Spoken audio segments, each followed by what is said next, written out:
¿Me escuchan? ¿Hago una señal? Sí. Gracias, Cindy, por responder. Gracias, Karina.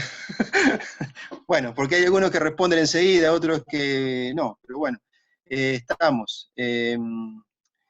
Retomo donde habíamos quedado, porque recuerden que esto es la segunda parte de la misma clase, ¿no?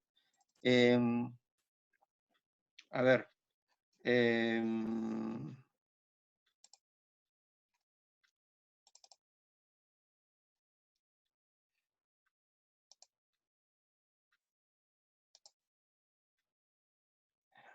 ¿Ven ahí el PowerPoint? ¿Lo ven? Háganme una señal. Sí, se ve. ¿Sí? Bien, gracias. Bueno, habíamos quedado en una... Ya les voy a retroceder para... No, no más que retroceder, estoy avanzando, disculpe. Retrocedo un instante, ¿no?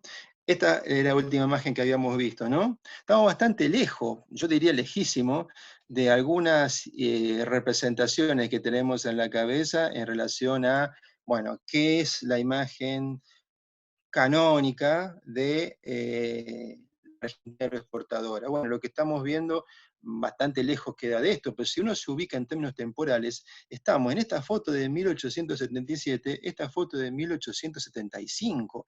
Lo digo en términos así a propósito. Estamos a 5 o a 3 años de la conversión de Ciudad de Buenos Aires en capital federal. Digo para ubicarlo un poco, ¿no? Imagen aquí de Buenos Aires en la parte en donde Río de la Plata tiene no es el puerto natural, no es el puerto natural que tiene las barrancas que uno conoce. Eh, Acá hay un punto, ¿no? No solamente la presencia de mujeres, lavanderas, a la vera del río, muy lejos allá se notan embarcaciones, fíjense cómo el río de a poco, o la conexión, la hibridación del agua y de la tierra, como en la llanura prácticamente hace que uno tenga que mirar con mucha atención la fotografía. Bien a lo lejos, casi en el horizonte, la foto se ven las embarcaciones. La actividad de lavar ropa como oficio y por otro lado como servicio al doméstico, a las casas de los grandes propietarios. Yo sé que no tiene nada que ver con esto. Acá estamos prácticamente hablando de un vendedor ambulante en un país de tradición de cárnica, de alimento de carnes como es el nuestro.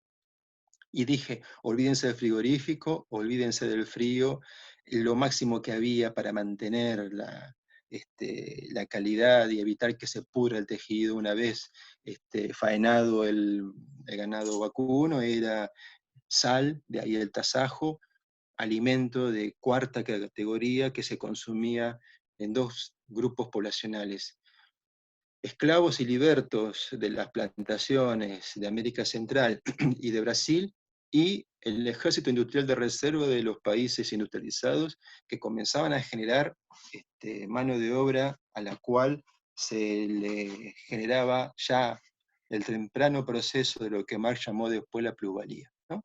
Entonces, esto es una imagen de la Argentina donde se están construyendo las bases del capitalismo agrario. 1876, Santa Fe. Si uno observa, el puerto de Santa Fe y el de Rosario como puertos no naturales, sino como puertos diseñados a partir de la ingeniería y la arquitectura humana, son puertos que se construyen a partir de 1903, 1905, estoy hablando principios del siglo XX.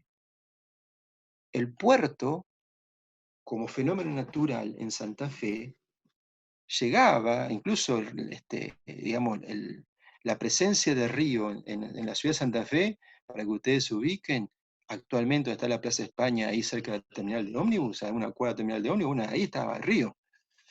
O sea, las embarcaciones llegaban hasta allí. Aquí estamos viendo un ejemplo, parecería una tontería, todas esas cosas me distraen cuando explico cosas. la dimensión de la embarcación, ¿no? Que es una embarcación fundamentalmente destinada a transportar personas, y muy poco toneladas, porque fíjense la profundidad, ¿no? Es bastante poco profunda. Comparación, fíjense el tamaño de las carretas que están acá, ¿no? Esto es lo que circula por aquellos caminos que marqué en verde en el mapa anterior. Bueno, esto es lo que circula. Pero voy a mirar más en detalle. 1868, Santa Fe, ¿no? Yendo hacia Santa Fe, en esos caminos de carretas, fíjense la altura de vegetación, fíjense el tamaño de las ruedas de estos carretones, para precisamente evitar ser atrapados por el lodo, los ríos, los arroyos, las inundaciones. No existe el caballo. Acá lo que estamos viendo son bueyes, la capacidad de fuerza que tienen estos animales, sabiendo que lo que estamos viendo son acá 4 por cada uno, ¿no? Fíjense la fuerza de estos animales. Aquí, ¿qué estamos observando? El traslado de toneles de vino desde Mendoza a la ciudad de Santa Fe. Yo me hago una pregunta, ¿no? Si uno rápidamente mira este mapa, ¿no? Yo lo mostré. Estamos acá y llegar acá. Prácticamente, lo digo vulgarmente, si alguien de geografía me escucha me va a matar. Es como que de oeste a este, es como que casi se recorre, no digo casi todo, pero el 80% del ancho de la Argentina. Evidentemente, en términos de racionalidad económica, era mucho más operativo que por el puerto de Buenos Aires o el puerto de Rosario lleguen las embarcaciones con el vino español, francés, que era una tradición. Esa tradición venía del siglo XIX. El vino francés y el vino español, no eran los únicos, pero fundamentalmente de ese origen, venían por el puerto. La única forma de entender por qué era redituable frente a la llegada del vino europeo, consumir vino mendocino, con todo esto que hay que recorrer y con todo el gasto que implica su traslado, nos conduce a pensar una cosa. Y para eso, yo ahí iría un instante, otra vez acá, al mapa, ¿no? ¿Cómo opera el mercado mundial y el mercado nacional en la conformación del capitalismo? La expansión económica, el comercio exterior y la dinámica de crecimiento. Miren, yo lo vuelvo a mostrar el mapa. Algo tuvo que haber justificado que semejante viaje fuera económicamente redituable. Y ahí están los impuestos. Gravar al producto importado con una tasa impositiva más elevada que lo encarezca el producto, de tal manera que para un mercado consumidor como el mercado litoraleño, santafesino, fuera más redituable y económicamente más inteligente consumir el vino de Mendoza antes que el vino español o el vino francés.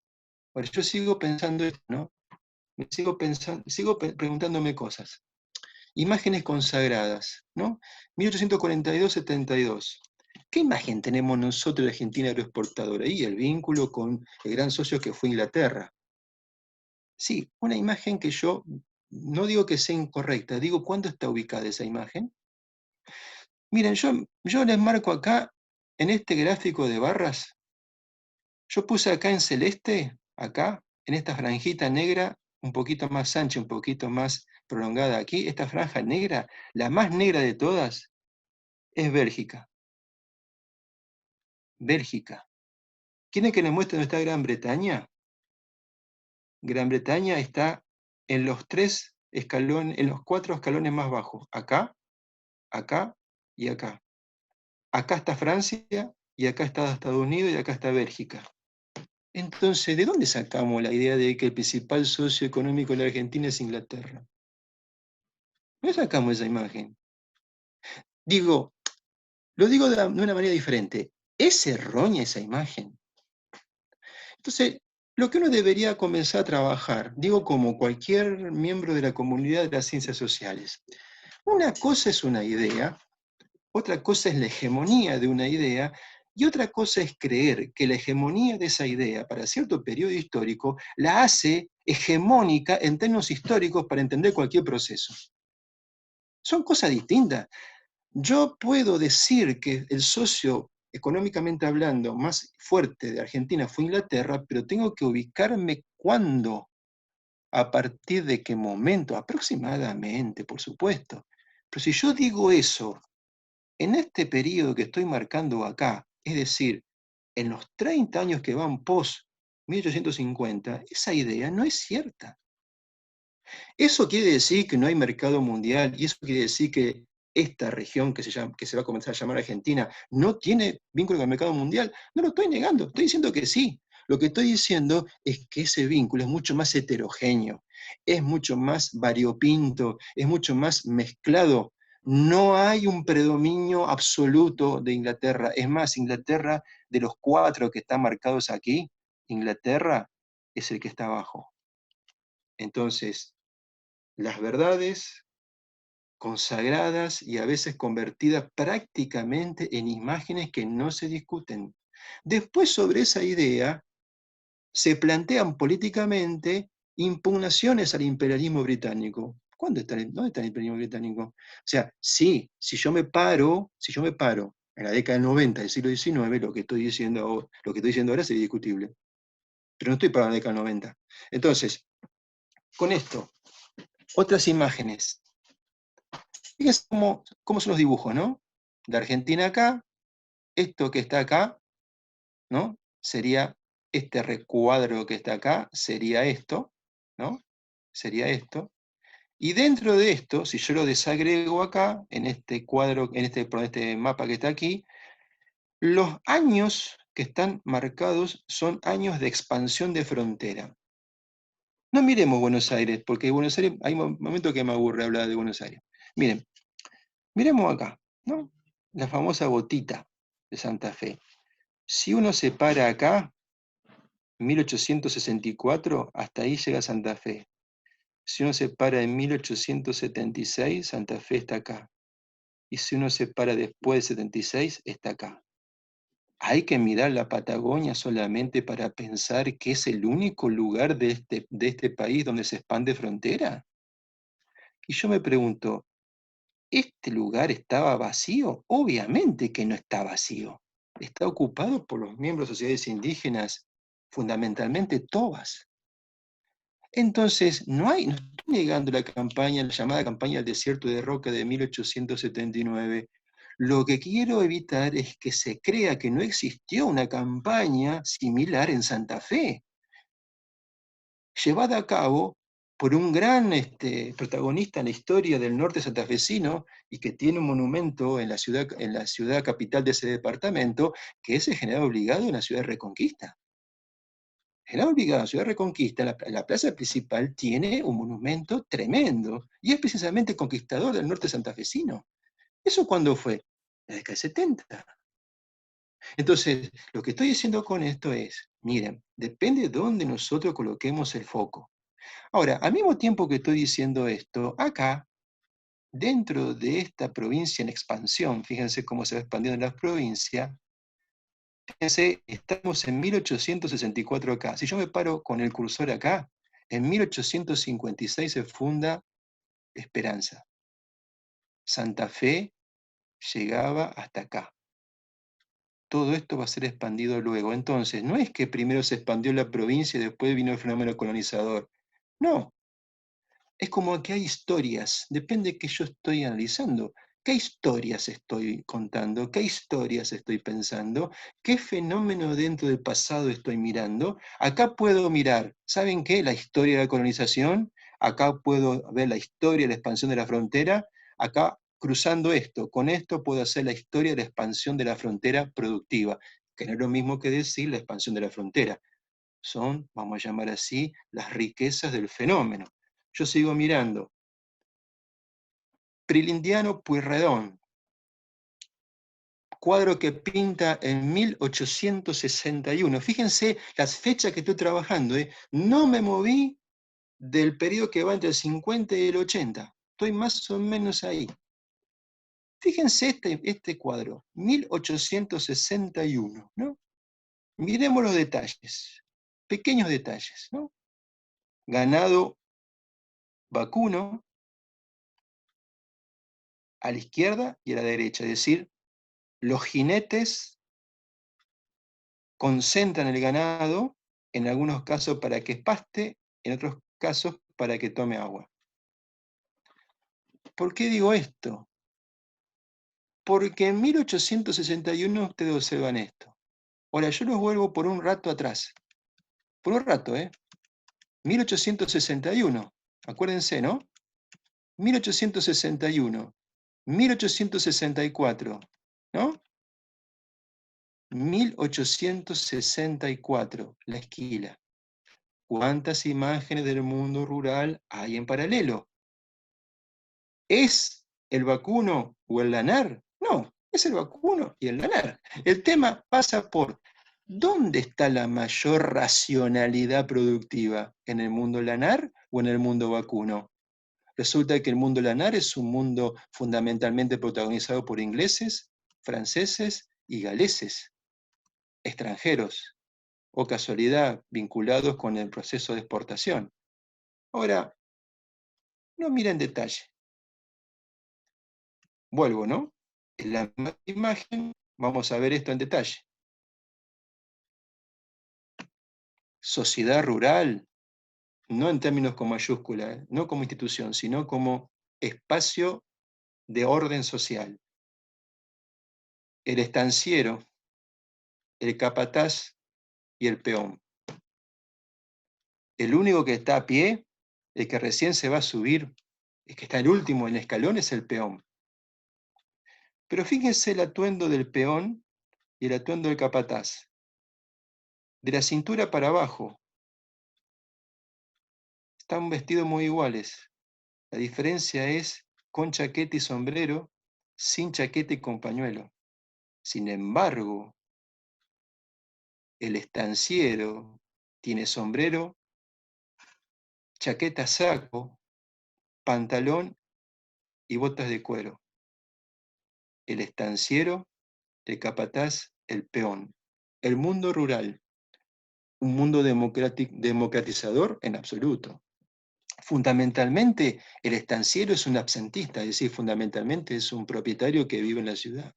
El capataz realmente es el que controla la producción y el peón es aquel que ni siquiera recibe salario, ¿eh? Eso es un tema muy interesante. ¿Cuándo el mundo de las relaciones sociales de producción están mediadas por el salario?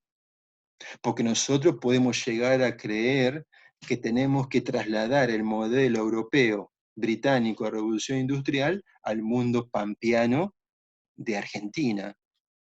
Y no, lo que uno tiene que comenzar a ver es que así como hay monedas metálicos en distintas provincias y hay billetes en Buenos Aires, también va a ocurrir que existen relaciones mediadas por salario, relaciones mediadas por especies, es decir, por producción, y directamente hay una contraprestación de trabajo por lugar de vida. Es decir, este peón posiblemente no recibe trabajo, perdón, no recibe dinero por su trabajo.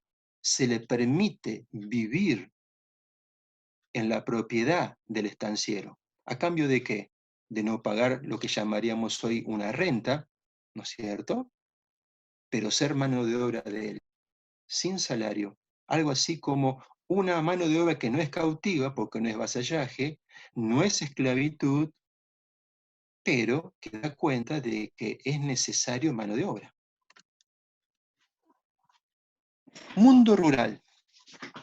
Estamos bastante lejos del paraíso que uno trae en la cabeza si piensa el mundo rural como San Carlos, Esperanza, San Jerónimo Norte, es decir, una especie de imagen bucólica, idílica de lo que es el mundo rural. No, el mundo rural está bastante lejos de ser eso. El mundo rural es un mundo que se está construyendo. Esto es bastante paupérrimo lo que estamos viendo, ¿no? Las paredes de adobe, los techos de paja. Esto es, fíjense, digo, ¿por qué esto es la llanura? fíjense que la foto se pierde. No vemos nada que limite el horizonte. Esto no es Córdoba, esto no es Mendoza, esto no es la meseta patagónica. Esto es la región pampeana. ¿Saben qué? La región pampeana sin la expansión de la frontera productiva, es decir, sin la expansión de la producción cerealera y todo lo que viene de la mano con ella. Si uno llamaría ganado, diría ganado cimarrón. Bueno, esta es la pampa salvaje. Esta es la pampa que no ha sido atravesada por la revolución productiva. Entonces, la imagen que tenemos nosotros de región pampeana, en donde hay unidades productivas más o menos divididas, donde hay arboledas, muy en línea recta algunas de ellas, claro, porque no había alambrado, por eso se hacía así, y porque los accidentes geográficos, como en Córdoba, en donde la piedra permite definir y los cerros permiten definir las propiedades, en la llanura, ese es un gran problema. Por eso, es ahí donde tenemos un gran desafío. ¿Cómo se sabe hasta dónde llega la propiedad? ¿Cómo se define eso? ¿Dónde están las escrituras? ¿Dónde están los testigos? ¿Quién puede definir que la propiedad mía llega de acá o hasta allá? ¿A dónde está testimoniado eso? ¿Hay un registro de la propiedad? ¿Hay escribanos? ¿Quién testimonia que esto es mío y no es tuyo? No hay ningún arroyo que delimite, no hay ninguna formación montañosa que lo divida, no hay ningún accidente geográfico como una falla tectónica, no hay ningún tipo de, vamos a llamar así, construcción histórica, es decir, no hay ruinas romanas ni griegas, no hay nada que defina eso. Entonces, ¿pero por qué estoy diciendo esto? Porque así como es difícil arar en el mar, es difícil delimitar la propiedad en el mundo pampeano de la llanura. ¿Cómo se va a definir eso? Entonces le agrego un componente. Y si el propietario tuvo uno o dos matrimonios, si el propietario tuvo su matrimonio pero tuvo hijos extramatrimoniales, si los hijos extramatrimoniales fueron reconocidos algunos sí, algunos no, si los hijos extramatrimoniales y los matrimoniales, algunos eran mujeres y otros eran varones, ¿qué pasa con la primogenitura? ¿Qué pasa con la condición de ser hombre o ser mujer? ¿Qué pasa si no tuvo hijos, ni reconocidos y reconocidos? ¿Quién es el heredero? O sea, la construcción del orden capitalista no es solamente definir la unidad productiva si se dedica a la producción cerealera o a la producción vacuna y si se paga salario o no se paga salario. Eso es un aspecto, no digo que sea secundario, es muy importante, pero no alcanza con eso. A ver, yo les muestro un pequeño detalle. Fíjense, estamos mirando una serie de datos. El censo de 1869. Les propongo, por más que yo sé que hay otra información, les propongo centrar la mirada en el primer renglón, ¿no? Que es lo que tiene que ver con el periodo que estamos trabajando. 1869, ¿por qué? Porque ese año se hace el censo. Después va a haber un censo acá y otro censo acá, no importa.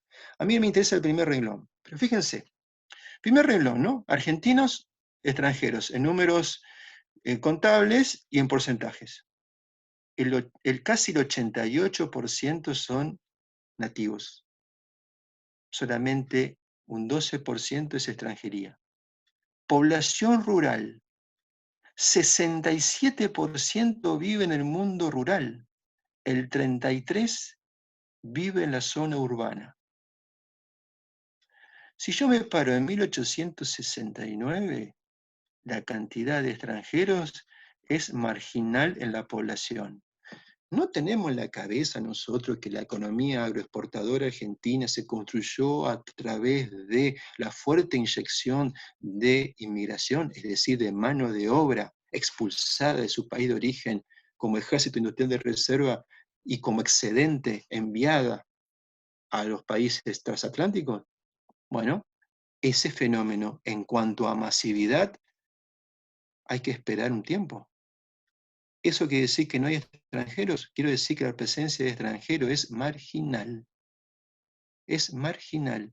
Quiere decir que el mundo rural de 1869 es un mundo aún protagonizado por criollos y sus descendientes, negros y sus descendientes, aborígenes y sus descendientes, y toda la combinación étnica que es el resultado del orden colonial. La presencia de los extranjeros es minoritaria, pero no quiere decir que sea irrelevante. A ver, Esperanza de 1856, franceses, suizos, alemanes, de distintos cantones de Alemania, a través de una colonización hecha por un contratista, Guillermo Lehmann. Ahora, esa experiencia es una experiencia histórica que marca un hito, pero la densidad extranjera no es en ese momento. Vamos a tener que esperar unos años. Ahora, si yo me pongo a pensar, tomando ese censo, 1869, ¿no es cierto? Si yo me paro en 1869, el mismo año que estábamos viendo antes, fíjense, ¿no? Estamos mirando el mismo año, tomando el mismo censo. Fíjense, número redondo, la población está concentrada casi un 30% en el noroeste, casi un 40% en la región pampeana. ¿Qué quiere decir esto? Que la región pampeana aún no es el motor del capitalismo agrario.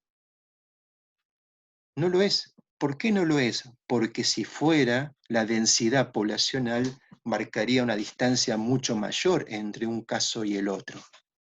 Entonces, para eso sirve, no para esto solo, sino para, entre otras cosas, para esto sirve el trabajo con ciertas fuentes, con ciertos elementos significativos, ¿no? Entonces, si uno plantea esta imagen, es para, retroceder un instante, es para sacar una conclusión muy, muy clara y que no voy a hablar de ella, solamente la muestro. Si uno se para en el segundo renglón y se para en el tercer renglón, va a poder ver cómo de 2, vamos a hacer un número redondo, ¿no? De 2 se pasa a 4 y de 4 se pasa a 8. Es decir, si vos en 1870, vamos a hacer número redondo, tenías, ponele 20 años, ¿no? Si vos en el 95, es decir, 25 años después, tenías 45 años, 46, 47, depende, el mundo social se duplicó. Hagamos un ejemplo con nosotros en la contemporaneidad. Si hoy tenemos, depende de la edad de ustedes, pónganse la edad que te corresponde hoy, y súmenle 25 años. Si hoy tienen 25 años, vamos a hacer un ejemplo, cuando tengan 50, si la Argentina pasara de 44 millones a 88 millones, ¿qué impacto genera eso en la historia de una persona que cuando tenía 25 años, este país tenía la mitad de la población que cuando tiene 50 años? ¿Qué impacto tiene eso? ¿Sabes lo que significa eso en la construcción de las subjetividades? ¿Sabes lo que quiere decir eso? ¿Cómo rompe tu noción de lo que es el mundo? Claro, lo que pasa es que yo, si me manejo históricamente, de 2 pasás a 4. Ah, bueno, pasar de 2 millones a 4 millones no es mucho. Claro, no es mucho para vos, que lo decís desde afuera. Lo decís desde afuera, desde un testigo que no tiene nada de empatía. Ahora, pero si fuera tu historia de 44, pasás a 88, que es lo mismo, es el doble, yo te digo, ¿y cuál es el impacto?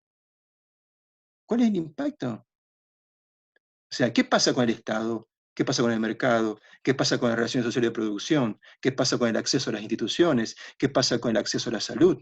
¿Qué pasa con el acceso a la educación? ¿Qué pasa con la inclusión de un mercado con mano de obra? ¿Qué pasa con la posibilidad de pensar un proyecto futuro, de que la generación presente le construye de alguna manera, le ayuda a construir algo a la generación futura. Claro, cuando uno lo dice como cifra vacía de contenido y piensa en el pasado, tiene una impronta, pero si vos lo intentás traducir con un impacto sobre tu subjetividad, te das cuenta que de 44 a 88 es un gran sacudón. Entonces, la construcción de la Argentina moderna, y esto es un poco lo que voy a cerrar con esta idea, es más o menos esto, ¿no? La idea de las bases, ¿no? De volver a la idea de las bases de una sociedad capitalista. Miren, yo en esta clase, los dos fragmentos que la componen, lo que hice fue exponer estos componentes. Hasta aquí, llegué hasta el mundo rural. La semana que viene, en la próxima clase, lo que voy a hacer es proponerles, ¿no?, la posibilidad de articular algunos de los componentes que hoy planteé, pero llevándolo al mundo urbano, ¿no?, agregando otros elementos, pero yendo un poquito al mundo urbano. ¿Por qué?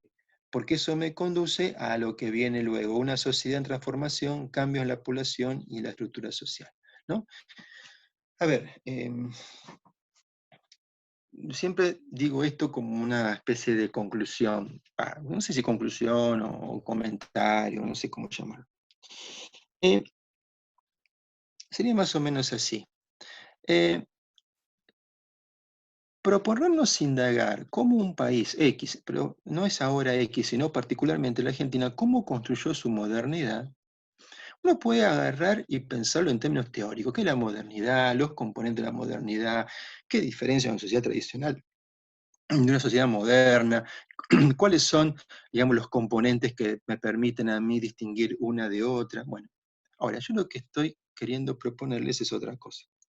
Sin dejar de lado esto que mencioné, es cómo vemos nosotros en el proceso histórico complejo esto, la construcción de un orden unificado que implica al mismo tiempo la destrucción de un orden social que existía. Porque no es que esto se instala sobre la nada. No es esto, como decía la ley letrada del siglo XIX, que esto es el desierto, no hay nada.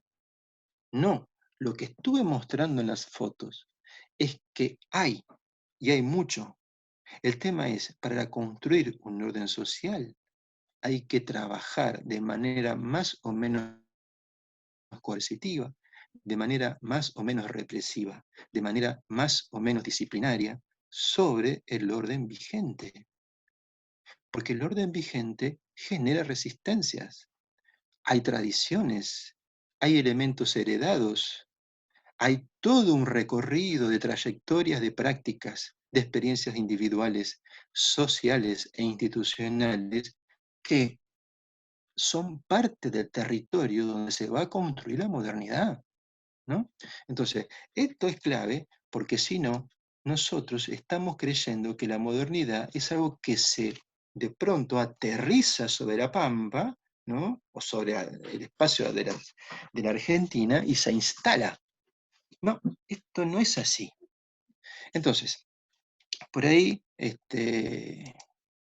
quisiera saber, bueno, si hay preguntas, planteos, cuestiones que pueda yo plantear, perdón, responder a partir de esos planteos.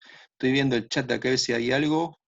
No, lo que veo era respuestas, sí se ve, sí se ve, se ve. Pero quería saber si hay, en relación con los temas que estuve planteando, si hay cuestiones que quieran de algún momento de la clase que lo aclare, que lo explique mejor, que lo retome. Aprovechen que tengo unos minutos más antes que se corte.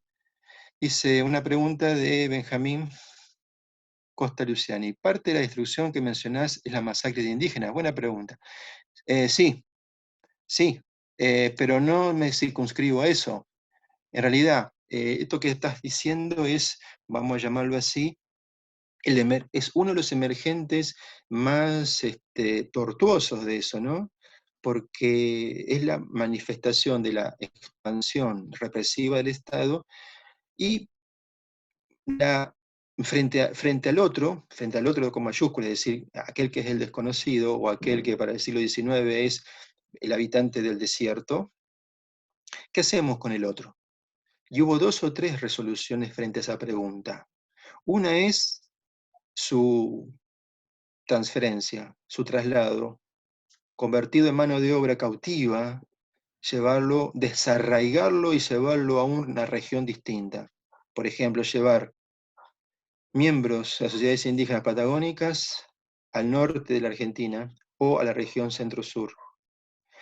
Otros implicó la destrucción de ellos, es decir, el pueblo mapuche, el pueblo tehuelche, muchas veces se lo homogeneiza con los mapuches. En realidad eran 2 etnias distintas, entre mapuches y tehuelches hubo una relación de consenso y de conflicto permanente en términos históricos ante la presencia de la expansión del Estado argentino.